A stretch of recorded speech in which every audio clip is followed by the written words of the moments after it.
you, Kareem. John, Iran made 2 transactions withdrawing from the previously frozen funds in Oman. What were those transactions for? I don't have the details on that, Jackie. You're going to have to let me get back to you on that. Okay. I'd let the office know before that I was looking for this question, so I hope to get one today. Sorry. Okay, I'll come back to you with Sure, that. of course. More broadly, I guess, you know, is the administration at all reconsidering its decisions to finance Iran indirectly by allowing these sanctions waivers to go forward, given the level of proxy attacks that we've seen? The finance, or you mean by... Well, it's for humanitarian aid, exactly, right? Yeah. But we had these 2 transactions I'm talking about, and you know, I'm hoping we can get an answer on what they were for, but the Assistant Treasury Secretary for Terrorist Financing and Financial Crimes was testifying about this to a House subcommittee and said that any details, you know, about those transactions would have to be provided in a classified setting. You know, why would we need to have that information be behind closed doors when that money is supposed to only be for humanitarian purposes? It should be, you know, transparent, I would think.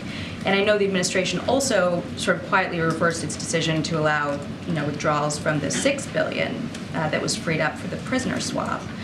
But after that decision, the $10 billion, the waiver was extended for the $10 billion.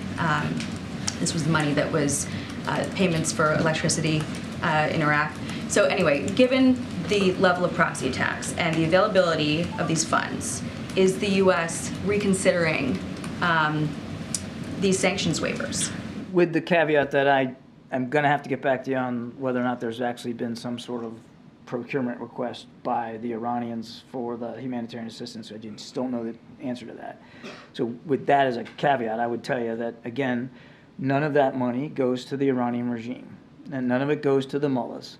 It is if it has been allocated against, it would go to approved vendors that would purchase food, water, medicine, agricultural products, and then ship that directly into Iran for the benefit of the Iranian people. And this really, what your question kind of goes...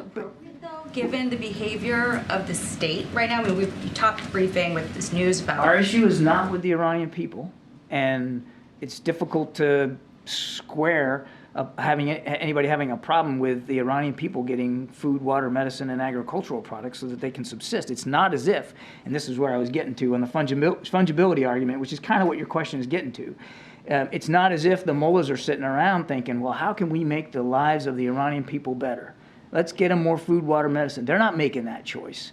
What they're doing is investing in missile technology and helping Ukraine kill innocent helping Russia kill innocent Ukrainians.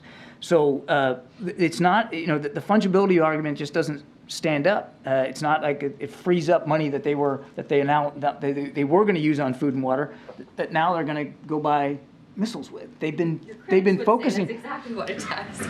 Well, and I would argue that the critics are incorrect. It's the mullahs, the regime in Iran has been doing that consistently over multiple presidential administrations, Republican and Democratic.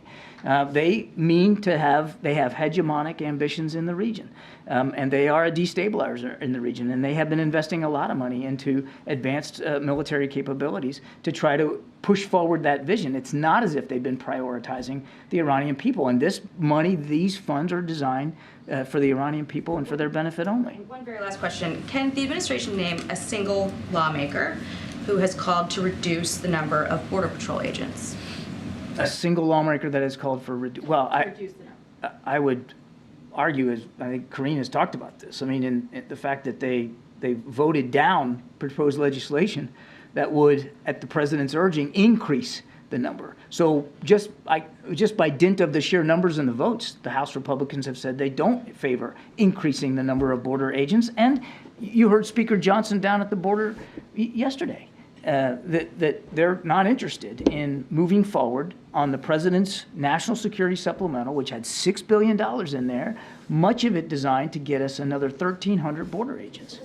The 2,000 Border Patrol agents being eliminated, I think that's a reference to the House DHS appropriations bill, which was obviously not taken up by the Senate. They had a CR, but that very bill, I mean, Republicans say that it actually would have increased the number of Border Patrol agents because it was going to eliminate funds for climate change and clean energy programs. I mean, the White House even issued a statement at that time saying that those cuts to those programs would be, unpalatable to the president. But this is sort of the first time I've been hearing this claim about eliminating 2,000 Border Patrol agents and painting a picture like we're short 2,000 at the border when, in fact, that didn't happen. When the proposed legislation has additional border agents in it and House Republicans vote it down, I'm not sure how else you want to take that. All right, go ahead.